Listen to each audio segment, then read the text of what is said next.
Is Madhumita Dash. I'm a product manager from Relisys Medical Device Limited. On behalf of Relisys Medical Device Limited, I want to welcome you all in this evening and a heartfelt thanks to all the faculties and the audience who have taken out their valuable time from their busy schedule. Before we commence our today's agenda, let me take this opportunity to take you through the journey of Relisys. With the inspired vision of Dr. Abdul Kalam to make medical care affordable, the company became an independent entity under the name of Relisys Medical Device Limited in 2007. The philosophy behind the project was to design, develop, manufacture, and market high-quality medical device in cardiovascular range at most affordable price, thus helping needy patients in India and across the globe. Backed by technocrats and medical specialists, the name releases emerge from reliable system which ensure performance, efficacy, and safety to the patient. The strategic path adopted by the company was to ensure innovation and cutting-edge technology besides scale of production to achieve product and pricing advantage over competition. Today, we own clean and green state-of-the-art facility built in more than 12 acres of land, 160,000 square feet build-up area, clean room of more than 60,000 square feet of 10K, HVAC building management system built as per US FDA norms, entire facility certified as ISO 13485. These are approved R&D laboratory, fully integrated end-to-end solution for manufacturing stent and catheter, and we are the one of the largest stent manufacturer in the world. This is a small glance in our factory. With the vision of expansion, in 2018, Relisys has acquired Multimedics LLP, a CE-marked company, as a part of the expansion plan. This is our versatile product range. Like we have drug-eluting stent like Premier Plus, Pristine Plus, bare metal stent like Cobalt C, balloon catheters like Pearl SCNC, angiographic diagnostic catheter Anant, CE-marked ACE like Ensure ACE, guiding catheter Amber, guide extension catheter Access Guide, sizing catheter Squash, pulmonary artery catheter Ipacath, transcatheter heart valve and tricuspid valve Trig valve, transcatheter aortic valve Vienna aortic valve, Expanse, which is an expandable introducer sheath. Relica is a microcatheter. We do have a peripheral vascular product range as well, like Coral. It is a peripheral diagnostic catheter, Advert B, drug-coated PTA balloon catheter, Engross, which is a PTA balloon catheter, Engross HP, high-pressure PTA balloon catheter, Perinity, bare metal peripheral stent system, Peripack is sirolimus eluting peripheral stent system. This is our new product range. We have recently launched abdominal aortic stent graft system, AMG Metagraft AAA, thoracic stent graft system, AMG Metagraft TAA, cutting balloon Pearl CV, coronary DCB, which is Pearl DCB, and this is our strong product pipeline. We are soon going to launch intravascular lithotripsy, central venous catheter, hemodialysis catheters, cover stent, transcatheter valves in form of transcatheter pulmonary valve, transcatheter mitral valve, endoventral valve, and of course CTO recanalization device. And today we are present more than 55 countries over the world. With this, let me welcome you all to this CUT COAT Chronicles, Advancing Precision in Coronary Intervention, where we will be witness the evidence-based discussion on integrated CUT COAT strategy that transforming the outcome of coronary intervention. And with this, let me welcome facilitator of the evening, none other than Dr. Anil Sharma. Dr. Anil Sharma is the professor and head Department of Cardiology, Bombay Hospital, Mumbai. He has worked prestigious Mount Sinai Hospital, New York, USA, and done more than 25,000 procedures in last 27 years. And he has more than 50 national and international publications. With this, let me welcome Dr. Anil Sharma. Welcome you, sir, in this evening. And once again, thank you very much for taking your time out for this program. I would like to hand over the session to you now, sir. Over to you. Thank you. Namaskar. Thank you very much to Relisys and specifically Madhumita Madam and Irfan Sheikh for allowing me to interact with such a august gathering to discuss with CCC. First C is cut, what we are going to discuss about the various kinds of balloons. What we started with the poor man's cutting balloon, 2 wire, 1 balloon, then scoring balloons, then cutting balloons. What is new about the per cutting balloon? How it improves? Other C is coated now, because now we started journey with the bare metal balloons, then bare metal stents, then drug eluting stents. Then again we said that stents are not always good. It has some limitations of 10% restenosis. So then again the drug eluting balloon came. So paclitaxel came with lot of promise. It was certain problems with the narrow therapeutic range. They tried this after the paclitaxel, the sirolimus was tried. But again, with this now significant improvements in the technology, now paclitaxel has a vast, means so many trials to support it. Today we are going to see this second C, that is a coated balloon, how it can reduce the number of metal. And chronicle, definitely we are discussing. We have with us a very senior cardiologist here. I'll introduce first our chairperson, Dr. Shafeeq Mattummal. He is the chair and senior consultant, Department of Cardiology, Meitra Hospital, Calicut, Kerala. He is a very senior cardiologist and he does lot of things. He opened the arteries in the periphery, in the coronary. He closes the devices also. He does everything. He's an electrician, he's a plumber, wonderful operator with such a vast experience. We are very honored to have him on the dais. And then we have 3 big speakers. I think first I'll discuss about the Dr. Suhas. He is going to speak on the first C, that is a cutting balloon. Dr. Alur, he is consultant cardiologist, My Heart Star Care Hospital, Calicut. Calicut is a very historical place. Then definitely after the cutting balloon, what is the second C is a coating. Combination interacting both cut and coat. We have Dr. Rupesh Singhal, consultant interventional cardiologist, Shelby Hospital, Ahmedabad. He is a big volume operators. Then definitely bifurcation lesion, because there are something that people say that paclitaxel is good, but in bifurcation, some trial is showing that bifurcation, that sirolimus maybe, though it is a less efficient, maybe more safer, better. So we'll hear from Dr. Nitin Abdagiri, is an interventional cardiologist from Bhaktivedanta Hospital, Mumbai. We have so senior experienced operators. I am here to learn something, and I think we all learn from each other. Thank you. And now over to Dr. Shafeeq. Thank you, Dr. Sharma, for those kind words. Good evening, everyone. And this continuation of academic programs like this is so crucial in the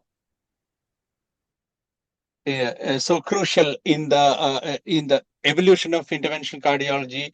And I'm sure the coronary intervention therapeutic options are at a crossroads now.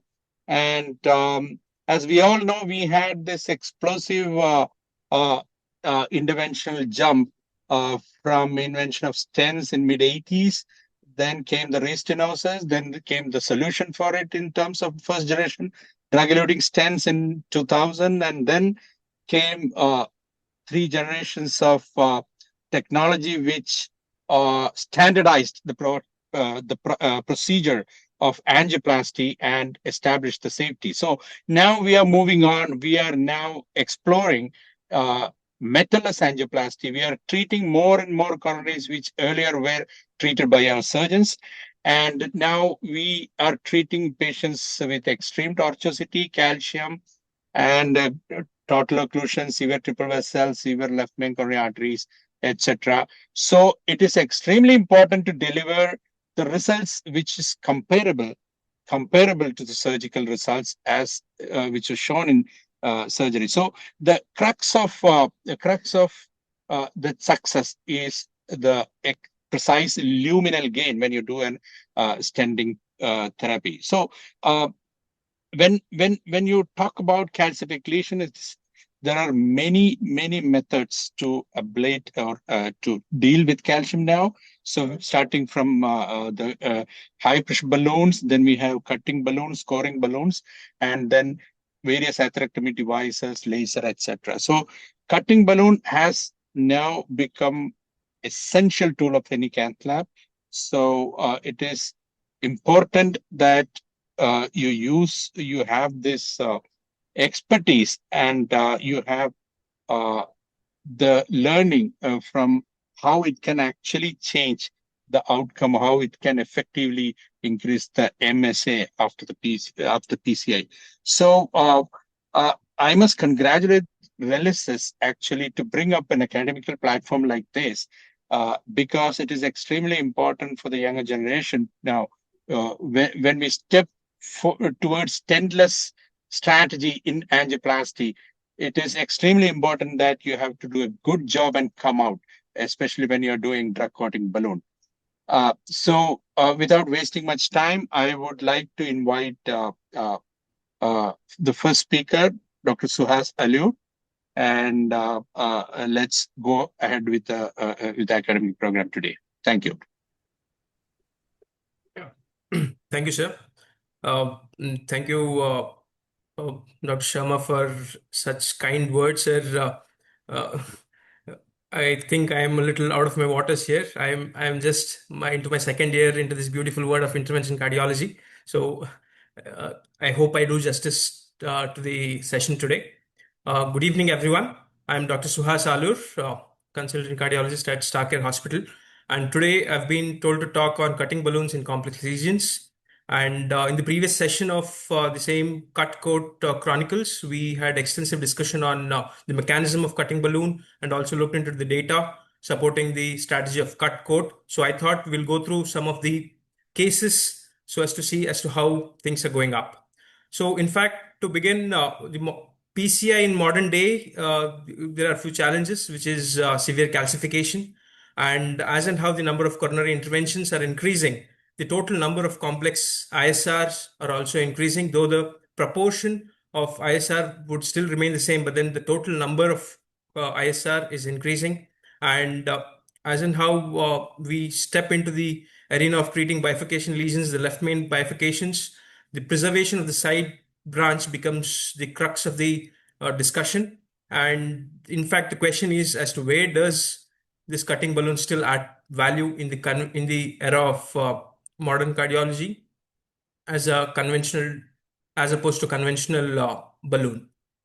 So cutting balloon, it's not mere high pressure. The mechanical precision is what it brings to the table, creates controlled focal intimal lesions, and converts the circumstantial stress into the targeted stress, which helps to reduce balloon slippage, uncontrolled dissections, and elastic recoil as compared to the conventional non-compliant balloons. So here we have a 59-year-old male with recent onset exertional angina of class 1 to 2. He underwent a stress ECG, which is positive. He has a history of undergoing PCI to LAD in 2023. He's a pre-diabetic and overweight, and we took him off for an elective coronary angiogram. So here is the angiogram, which shows that the LAD stent has diffuse ISR with significant intraluminal narrowing, and especially in the distal stent. And we suspected that beyond the stent also there was some lesion. So we subjected him to intravascular ultrasound, which confirmed our suspicion that the lesion in fact extended beyond the stent. There was significant luminal narrowing within the stent with diffuse ISR, and in fact the narrowest point was as small as 2.49 millimeters in area. So initially we thought of debulking the lesion with laser for 0.9 mm catheter, Elka catheter with a 60 cross 60, that is 60 fluency and 60 rate, was done for 5 minutes, and subsequently distally the lesion was treated with 2.5 cross 10 mm cutting balloon and proximally with a 3 cross 10 mm cutting balloon proximally. And after a 3 cross 12 mm NC balloon dilatation proximally, we could see that IVUS revealed good intraluminal gain, and in fact, there was no flow-limiting dissections, also as looked into the angiogram. Then we treated the lesion with 2.75 cross 30 drug-coated balloon inflated at nominal pressures for 60 seconds. And this is what we had eventually. Good, well-opposed stents, and it was good T3 flow with no flow-limiting dissections even beyond the stent, and good intraluminal gain. As again, we did a IVUS run. In this particular case, we used the laser and then cutting balloon, and then eventually coated with a drug-coated balloon, that is laser cut and coat strategy, to treat this particular lesion of in-stent restenosis. So second case, we have a 72-year-old female who has a recent onset exertional angina and dyspnea. Stress ECG is positive again, and she was a diabetic and hypertensive with normal LV function. We took up for an elective angiogram, and this revealed a lesion, LAD diagonal lesion, with the significant stenosis just after the ostium of diagonal. Here we have a particular challenge of plaque shift while treating the LAD lesion. So we contemplated our options and finally decided to treat this LAD lesion with a cutting balloon and subsequent drug-coated balloon instead of a stent. So here you have seen the narrowest portion is that of a LAD beyond the ostium origin of diagonal. So we went ahead with the 2.5 cross 10 mm cutting balloon, and even then there was certain reduction. There was certain narrowing of the diagonal ostium. So we thought it required treatment as well. So we took a 2 cross 12 mm NC balloon and dilated it to the nominal pressures, and then kept a 2.5 cross 25 drug-coated balloon into LAD and did a balloon embedded delivery of drug-coated balloon to the LAD with nominal inflation of the drug-coated balloon and around 10 atmosphere inflation of the side branch balloon, that is the NC balloon. So we ended up with significant luminal gain of the LAD and reasonable intraluminal, reduction of plaque shift with T3 flow even in the diagonal. So here, the utility of cut coat in bifurcation lesion as a strategy was used to protect the side branch. Here we have a 65-year-old male, non-ST elevation myocardial infarction with ongoing angina. His hemodynamics were borderline with blood pressure of 90 by 60 millimeters of mercury. He also had moderate LV dysfunction. He had underwent an angiogram elsewhere, which revealed 3-vessel disease with severely calcified RCA with critical stenosis in mid-RCA. LAD was borderline lesion with showing middle 60 to 70% of lesion. OM had distal disease. He was a hypertensive, diabetic, and a dyslipidemia. So here you can see that even angiographically, the RCA is heavily calcified right from the proximal to the mid-RCA with the critical stenosis at mid-RCA. Borderline blood pressure meant we couldn't venture with our high-end atherectomy devices like rotablation or orbital atherectomy. So, however, in view of ongoing angina, we took him up for RCA revascularization. Initially, actually, it was attempted to cross it with smaller balloons, NC balloon and cutting balloon, but then the cutting balloon couldn't track.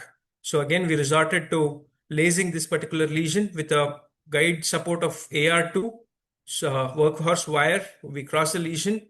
After several attempts of passing NC balloon and subsequently cutting balloon, we couldn't do that. So we took up 0.9 mm ELCA catheter and used at 60 cross 70 for around 9 minutes. And after lasing, subsequently dilated it with a 2.5 mm cross 12 mm NC balloon and 3 cross 12 NC balloon. But even after that, you can see that the mid-RCA is still stenosed significantly. So now we took a 2.75 cross 10 mm cutting balloon, and then lesion, it tracked very easily, and also we could gain reasonable lumen gain after laser treatment as well as cutting balloon in the RCA. This was the angiogram after laser and using a 2.75 cutting balloon to treat that mid-RCA critical calcified lesion. So eventually we stented with two overlapping stents of 2.5 cross 28 and 2.5 cross 30 mm, and post-dilated the proximal stent with a 3x12 mm NC balloon. Considering what we began with and the challenges of severely calcified vessel with borderline hemodynamics, we thought this result was reasonable and patient improved significantly and was angina-free for the rest of the hospital stay and even after 3 months of follow-up. So coming to the last case, here we have a 61-year-old male who came with exertional angina class 3, diabetic with normal LV function. Angio revealed two vessel disease, and it was that time of the day when end of the cath lab, tired minds, tired brains, we thought, oh, this lesion was wire, balloon, stent, and get out strategy. But then we couldn't be more wrong.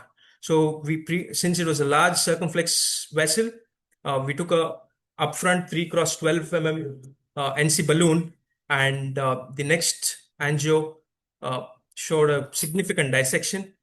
So we took a 3.5 cross 32 mm synergy stent and deployed it. And after the stent deployment, we saw that there was some luminal narrowing proximal to the stent. But then anyways, we went ahead and post-dilated the lesion with 4 cross 12 mm NC balloon at nominal pressures. And the luminal narrowing proximal to the stent, in fact, worsened.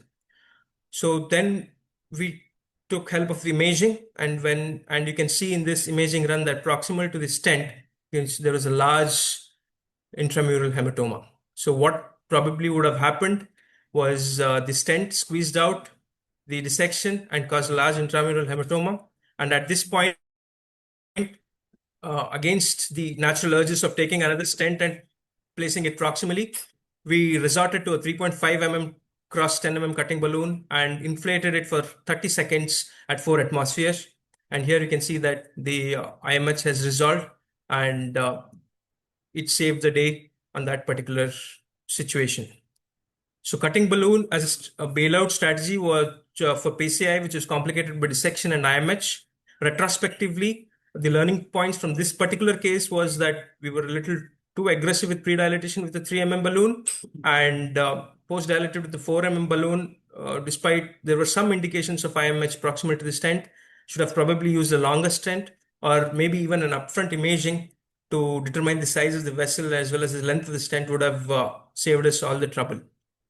So to sum it up, we demonstrate the utility of cutting balloons in a severely calcific vessel where it was used as an adjunct to other calcium modifying device, in this case being laser, treating instant restenosis, the typical cut coat strategy, bifurcation lesion to preserve the side branch, which in fact is the bottleneck of successful bifurcation intervention, and in intramural hematoma as a bailout in a tricky situation. To sum it up, appropriate patient and hardware selection in treating lesions is in fact the key of successful PCI, and cutting balloon is indeed a valuable tool in delivering good outcomes with precision at a relatively inexpensive cost. Thank you. Thank you, everyone.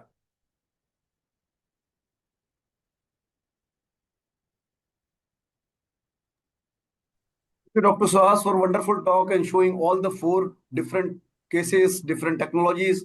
So they are not actually enemy. These are complementary to each other's. So we should use them judiciously. True. Any query or any comment? Yeah, Shafeeq, yeah, wonderful cases, Suhas. Thank you, sir. I think the end results were really good. So I would keep the highlight of all these cases were imaging. That is one thing which has given you the confidence to go about the sizing of cutting balloon and everything, and then to analyze the results. So in your first case, you had done the laser and then cutting balloon and then the drug coated balloon, right? Yes, sir. So, yes, sir. So which one did the job? Is it the cutting balloon or the laser, in your opinion? It's a tricky question. Yeah, it is a tricky question. But then with laser, I think we restricted ourselves cautiously to within the stent, and imaging showed us that there was lesion in fact beyond the stent. So I think in that particular aspect, I think both of them were quite helpful in sort of for a comprehensive treatment of the entire lesion as such. Yeah. In the third case, probably it was a difficult, nothing was going in, so the laser helped Yes. to get your, if it is not rota, then it is the laser which will Right. allow you to, enter with your tougher hardware. And in the Yes. fourth case, it's a classical example where a cutting balloon can salvage you. Yes. Where you have a proximal intram or distal intramural hematoma, and you keep on doing the stenting unless you Yeah. have that imaging, imaging eye Yeah. with you. So many a times it works with a cutting balloon. Sometimes just inflating the cutting balloon alone may not work.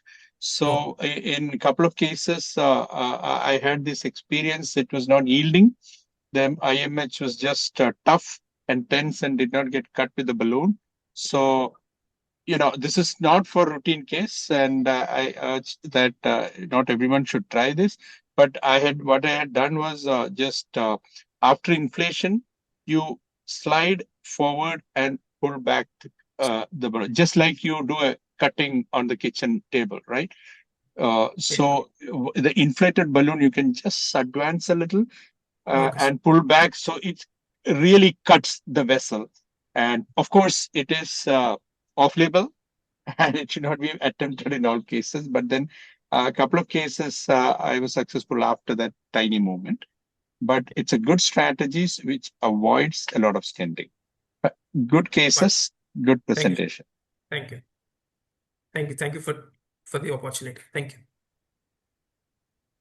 Thank you very much, Dr. Suhas. Now I request Dr. Rupesh to tell us how to combine these two techniques.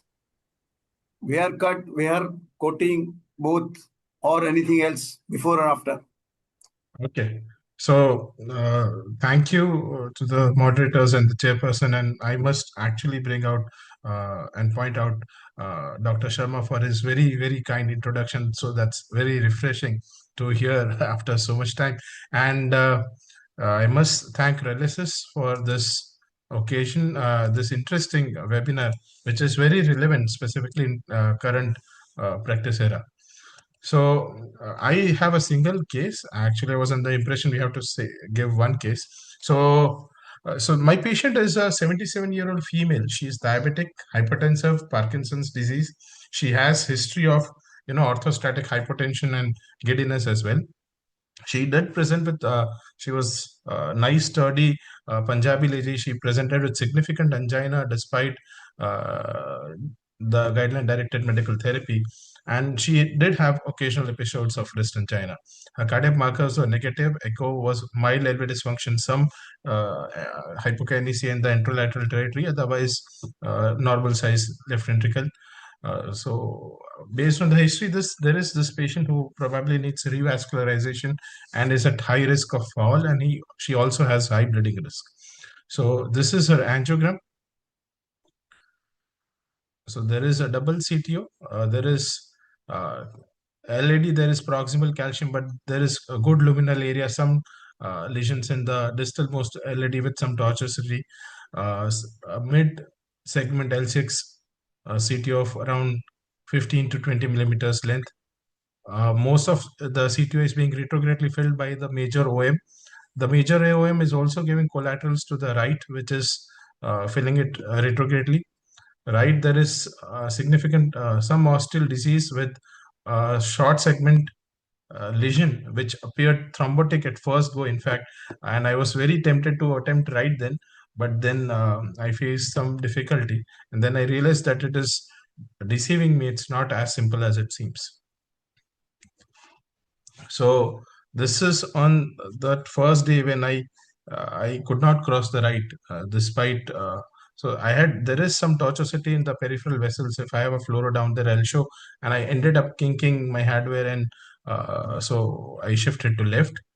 So this is a fine cross. Through a fine cross we have a pilot 150 wire, which is this is the successful crossing. This was done after almost 10 to 15 minutes of attempt of crossing, and ultimately I was able to do a true to true wiring into the second obtuse marginal.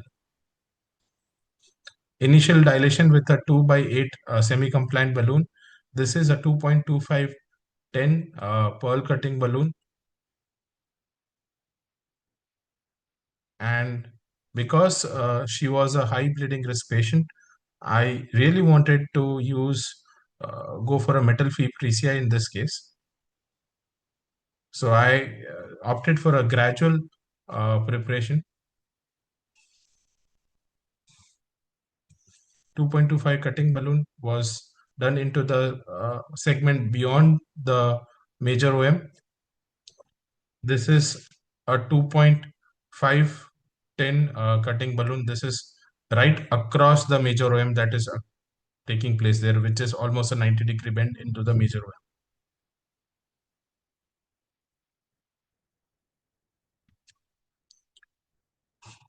So this was the result after the cutting balloon dilation. There was some small flap in the mid CTO segment. At this point, the discussion was whether should I put a short stent or should I do a stent across the obtuse marginal.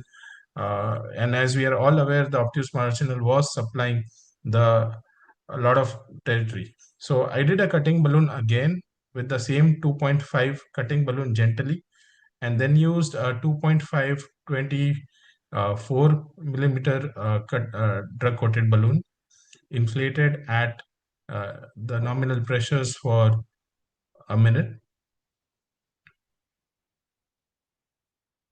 And this was the final result. We can see a very small flap just beside the tiny obtuse marginal that is coming, but did not seem to me flow limiting. So, and as such, I was going to do a stage RC after a few days. So I called her back after 1.5 months, and the first thing I did was obviously do a check shoot of left, and this was the result after 1.5 months. So the dissection is healed, the lumen is all patent, and this time I was prepared for the right. So there is this long sheath in, and we can see right filling very nicely from the collaterals. So again, a pilot 150 wire through a Lima guiding, I believe, through the long sheath. I was able to cross this time after initial dilation with a 2.10 semi-compliant balloon.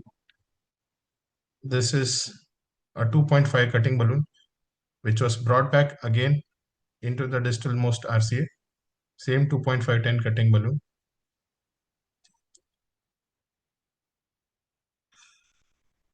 So this is a 3/30 drug coated balloon.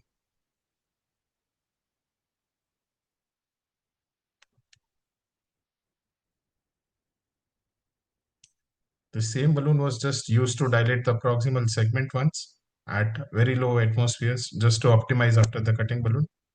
And then I brought in another 3.538 drug coated balloon. And this was the final result of this case. So 77-year-old lady, high risk of all, high bleeding risk patient, and double CTOs in LCX and RCA. And cut and coat strategy allowed a metal-free PCI for a very, very complex case. As pointed out by Dr. Shafeeq previously, lesion preparation is the key. And if you notice in the last, I will just go back to my slide. There is this one very small flap which was there in L6 and even in the RC in the just after the proximal bend, you can see there is a small flap which is there. But as we are getting more and more experience with the drug-coated balloons, and I think my threshold of accepting non-flow limiting dissections is going up. And in fact, if I use, if I coat Colombo, this is how the angioplasty works, right? There are some flaps, and the entire learning with drug-coated balloon is which dissection should be stented and which should be left alone. So I would be welcome for all questions, discussions, criticisms.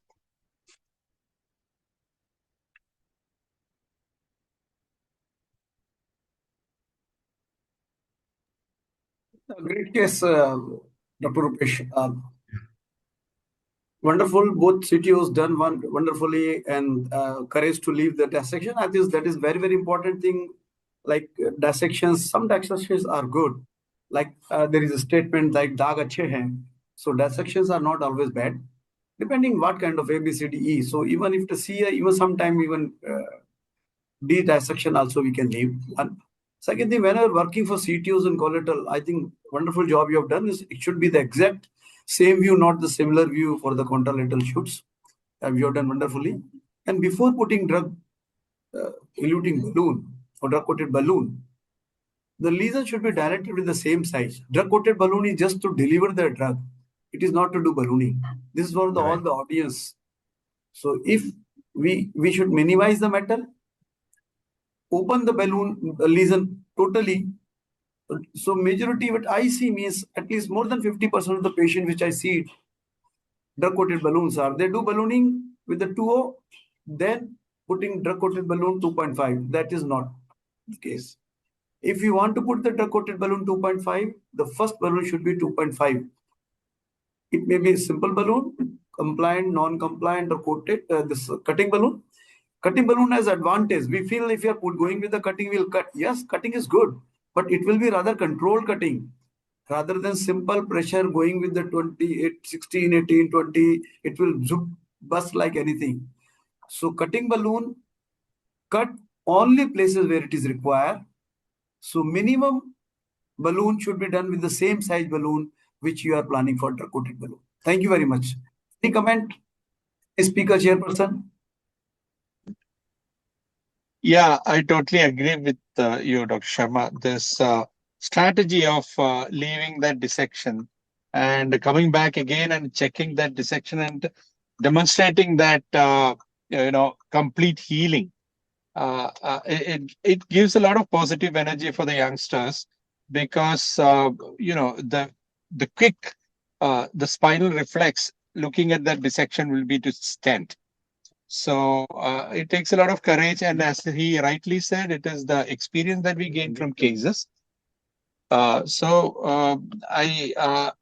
totally impressed with its two CTOs actually treated by drug-coated balloons, and Thank you, Dr. I Shafeeq. think it will be it is probably going to be the way, and probably we'll learn how we judiciously choose between DCB and DES from the in different anatomical setting with stronger data which are on the way.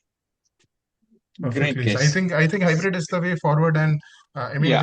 I was confused between another case that I was going to show probably. That was the case we did live for NIC. It was we did a rota from right from the ostium of the LAD till the mid LAD, and the mid LAD we could did a rota, did a cutting balloon, did an IVS, and we could just quote it and come out. While optimizing the ostial LAD, we had a flap from left pin to LAD, and then despite that was a case for a live case for a drug coated balloon, we said no, we are going to stent it. So I mean, we are all learning. Focal stenting. Focal stenting, yes. So for that lady, we were not able to eliminate a stent, but we were able to reduce the stent length. Yeah, there is a wonderful Korean study, I think 6 years back, that showed that this focal stenting is wonderful. Do all balloon, good balloon, best balloon, debulk, modify all the plaques with all the possible technologies. With the imaging, just see whether if it is a big dissection or not. If there is a big dissection, if it is necessary, then so it is these are scaffoldings. So they are scaffolding for the prevent the sudden closure, but it has their own disadvantages. Right. So thank you very much. Now, Thank you, last sir. but not the least, Dr. Nitin, he'll tell us about the bifurcation. So, thank you, Anil Sharma sir and Shafeeq sir. So I'll be presenting bifurcation lesions, that stent less strategy. Let me share first.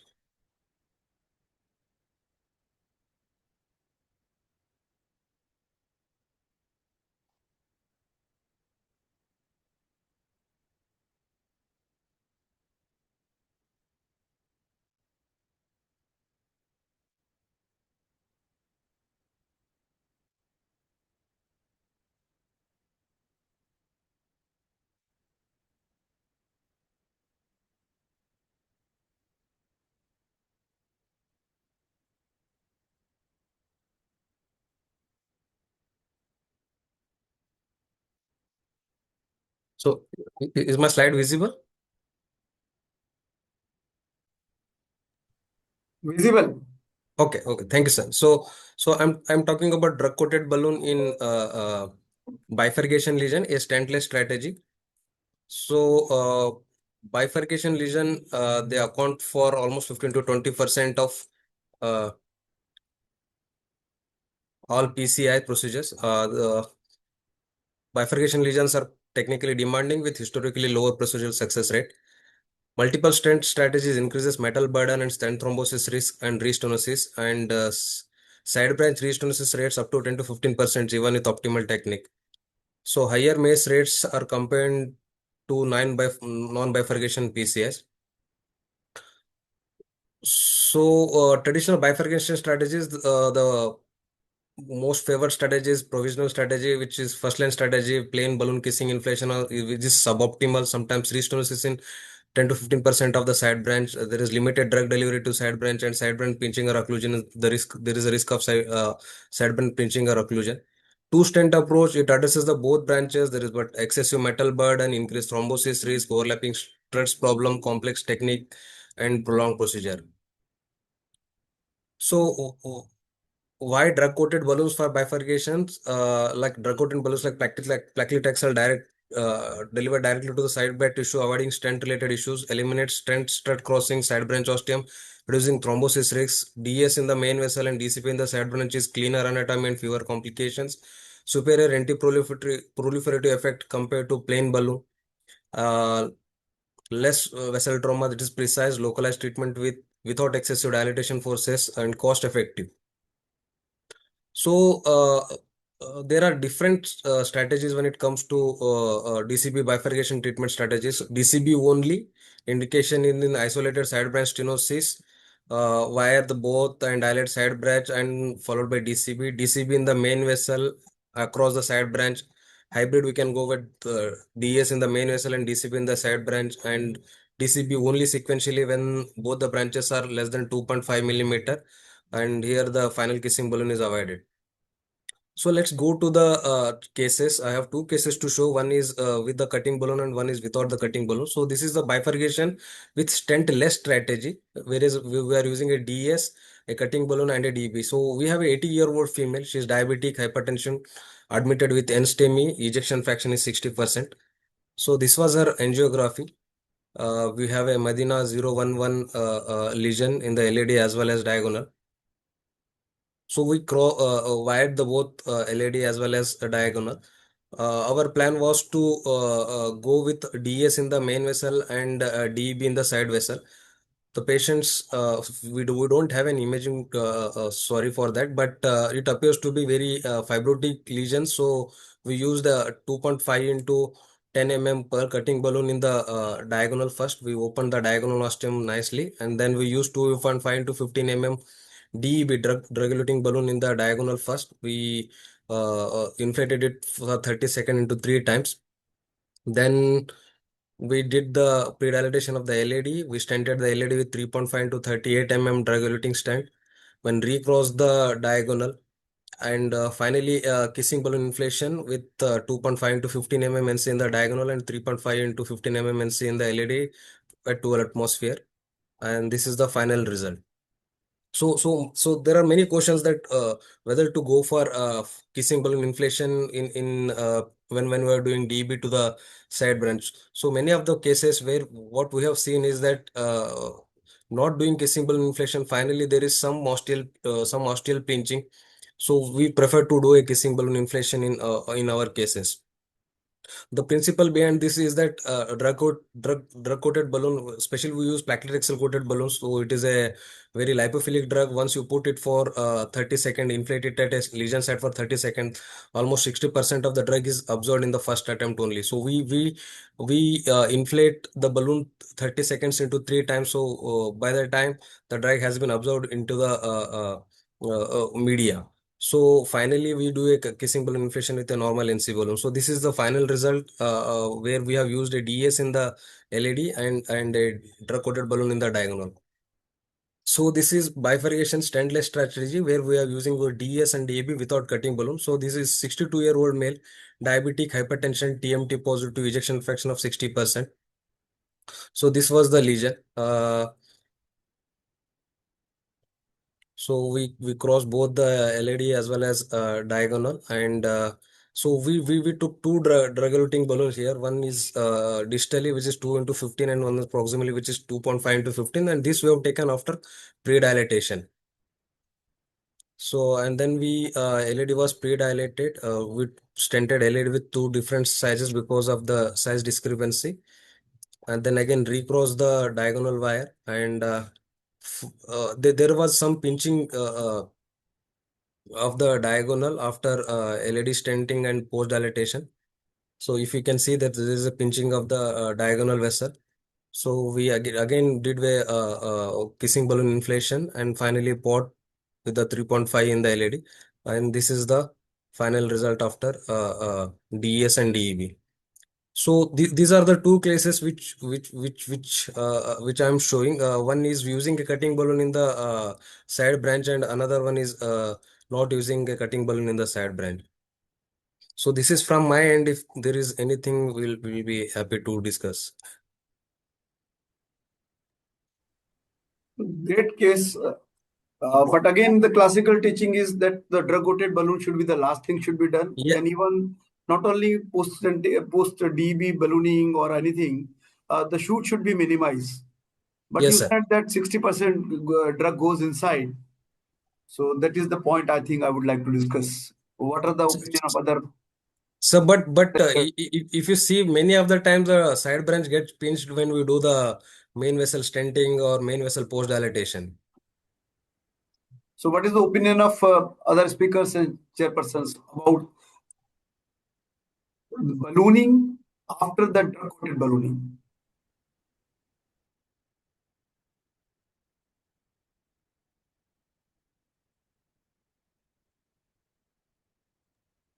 I think Dr. Shafeeq is disconnected. Okay.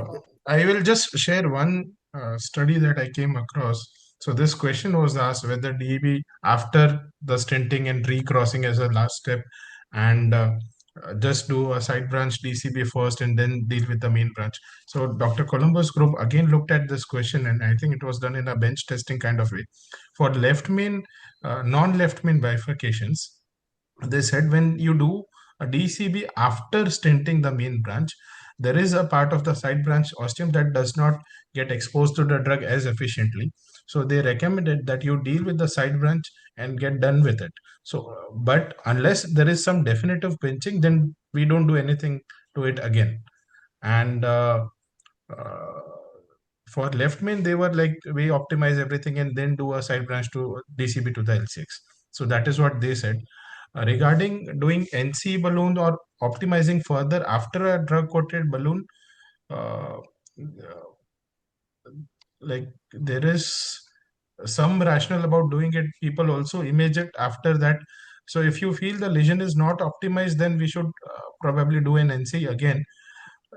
About drug loss, uh, if we think, I mean, this is this question that I would like put to the panel. Uh, where is the drug? So it is not just lying in contact with the lumen; it migrates inside the cell. Yeah, By This is what that we say. logic, Yeah, so we can paclitaxel it and go ahead gets, and sirolimus, optimize it further. yes. paclitaxel and sirolimus working differently. That's what I raised the question. So Yeah, this right, is a sir. classical teaching, but there is a drug. It is a With lipophilic. It goes yes, sir. inside. Yeah. So, So with for a drug which that, has a very rapid absorption into the intima, I think yes. we can optimize further. Yeah, that is the whole idea behind doing post after this one cutting balloon. Right. So DEB. So these are the general principles that do ballooning before drug-coated balloon and reduce the ballooning after drug-coated balloon minimum possible. It is, I think, is the take-home message. Right. So I think Dr. Shafeeq has disconnected. So just to summarize, CCC and plus now they have added, I think, the LCCC laser. So all these technologies, it is not like that laser has no role or IVL has no role or rota or atherectomy, orbital atherectomy. because these are the medical things. There are different technologies. Like I remember in India, I did the first case was of orbital atherectomy with IVL. So I started with this one technology, and then he started having bradycardia and then hypotension. So I have to go with the other technology. So there is nothing fast and hard rule. We should know the basic principles, and depending on patient to patient, it is a tailor-made. The purpose should be the minimum metal and the maximum preparation balloon, and with the imaging. Now our confidence level is significantly improved. That is, I think, is very, very important. Whenever you are in doubt, do the imaging. Now again, imaging, because there are a lot of listeners are there, where the IVUS, where the OCT. OCT is for when you need a superficial or endothelium vessel detail. When you can put n number of dye, when the lesion is total, not total or near total, because in OCT we need bloodless area. While IVUS, on the other hand, big arteries, left mains, CKDs, heart failure, whether we want to avoid the dye. So these are, I think, the basic things which we should know about the imaging. Then start with the wire. If necessary, we can do imaging, see whether it is a fibrotic, it is calcific, it's tortuous, which technology, like Rota. It has an advantage. Like some artery which is long 4, 3.5, 3, 2.5, then you cannot use one IVL or one balloon, because then cost also is very important in practice. So like Rota, we can do some Rota chipping. Then whatever additional, many times we use poor man's balloon. As I started with 2 wires, just 1 balloon, scoring balloons, cutting balloons. So cost is very important. What is the price of this cutting balloon, and what is the price of coated balloon?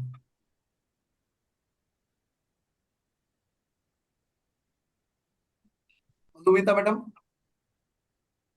Yes, sir. For us, for our product like Pearl CB and Pearl DCB, both the price are same, which is 56,000. So I think that's over from our side. Any comment, anybody? Thank you. Thanks a lot. Once again, Realisys, Madhumita madam and Irfan Sheikh for allowing this interactive. And I also learned a couple of things. The adventurous thing, we should not, but only thing we should be ready. The patient is priority. Yes. Right, sir. Thank So, sir, just to conclude, on behalf of Realisys, I want to extend my sincere thanks to all our faculty, especially Dr. Anil Sharma, Dr. Shafeeq, Dr. Rupesh, Dr. Nitin, Dr. Suhas, for being here as a wonderful faculty, and to all our audience. I'm very happy to share, sir, at this point of time, we are having 375 plus live audience, which is connected pan-India with us. And of course, apart from this live audience, there are cath lab streaming is also going on. Means our team is there inside the cath lab, and where this streaming of this program is going on. So I want to thanks once again to our wonderful audience. And with this, sir, we hope this webinar could able to bring an insightful and a meaningful discussion on the table. And we will continue to do this academic webinar series. And our next date of the program will be 17th of January. So with this, let me conclude the session here. Once again, thank you very much to all of you. Good night and happy weekend, sir. Thank you. Thank you all the speakers, audience, and Realisys. Thank Jai you. Hind. Wonderful.